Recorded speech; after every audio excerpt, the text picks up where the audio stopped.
Generally speaking, there's a strong inverse relationship among the direction of risk assets like stocks and the level of market volatility.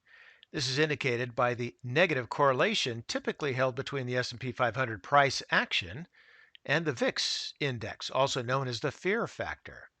While the VIX index may have pulled back from its recent eruption, the fear gauge suggests fear and uncertainty still lurk on the horizon.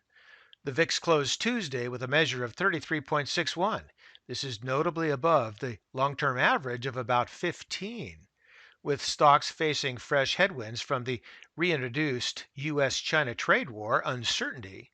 We need to keep a close tab on the VIX, as this could provide investors with good insight as to where the broader stock market might be headed. So, let's take a look.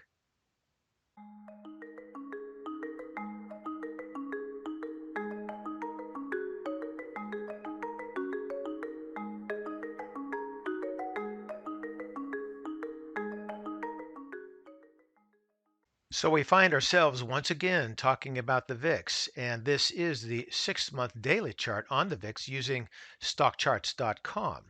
Now, looking up here in the upper portion of this chart, this bottom here in the RSI coincides with the recent top in the market. Moving here, this bottom in the VIX also corresponds with the peak, the recent peak in the stock market. And this bottom here, down in the lower portion of the chart, also coincides with the peak in the stock market. But as you can see, from at this point here, moving on down, it accelerated, the fast line and the slow line accelerated. There's a big difference here, which meant there was time that we had. But now, the difference between the slow line and the fast line is very minimal. The fast line is attempting once again to cross through. It's getting the reflection as you can see here, but I don't think it's going to take long for it to try to move through the fast line, move through the slow line once again.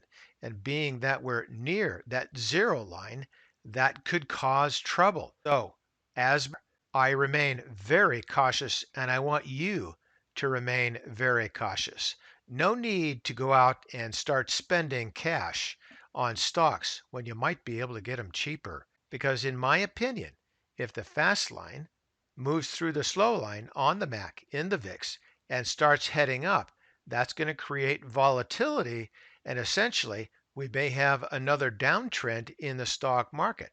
Now, from this point in here, things have calmed down. We've had one, two reflections with the VIX moving on down, becoming more and more calm. But again, we're still above that 30 level, which, as you can see, is about twice of that average, which is, say, around here at about 15. Any slight move above that can cause knee-jerk reaction in the stock market. So, again, remain diligent and patient. Continue to watch this, have your cash ready, and have your stocks picked out. The opportunities, there's lots of opportunities out there, but just be patient. And for today, that's ChewDog Charts. Thank you.